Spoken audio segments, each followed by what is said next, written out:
کہ اگر خداوند قدوس کسی شخص کو 4 اولادیں عطا فرمائے، اور بعض روایات میں 4 کی بجائے 3 کا لفظ استعمال ہوا ہے، کہ اگر خدا کسی کو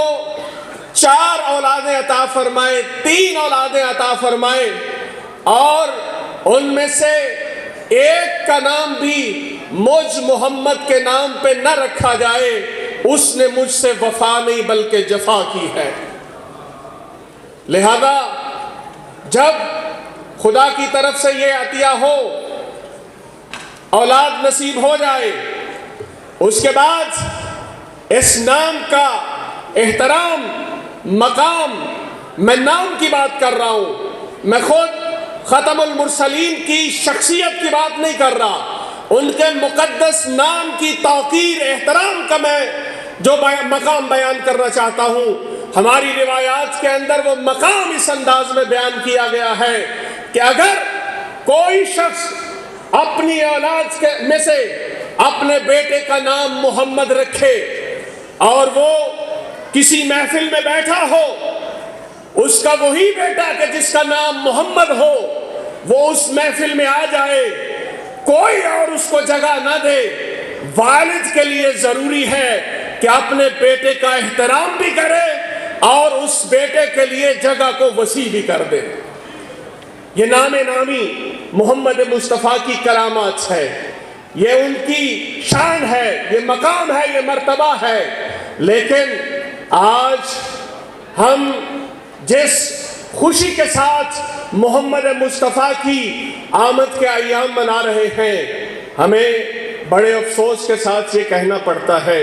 کہ ہماری ان آیات کو، ہماری ان خوشیوں کو خون کے ساتھ رنگین کیا جاتا ہے، لیکن اس میں ہمیں توجہ کرنی چاہیے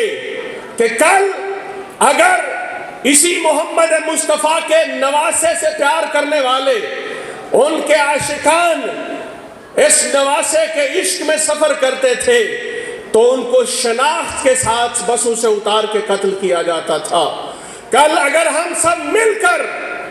مذمت کرتے، میدان میں اترتے، تو کسی کو یہ جرأت نہ ہوتی کہ اسی نواسے کے نانے کے احترام میں اور ان کی یاد منانے والوں کے خون سے اپنے ہاتھوں کو جو رنگین کرتا۔ آج اس پلیٹ فارم سے مجلس علماء امامیہ کنڈم کرتی ہے اور پرزور مذمت کرتی ہے، اس لیے کہ ہم وفا کے دائی ہیں، ہم محمد مصطفیٰ سے، ان کی آل سے وفا کے دائی ہیں، اور یہ ہمارا دعویٰ نہیں بلکہ جب ہم قتل ہوتے تھے ہم بیان کرتے تھے کہ من مات علی حب آل محمد مات شہیدا، تو ہم اپنے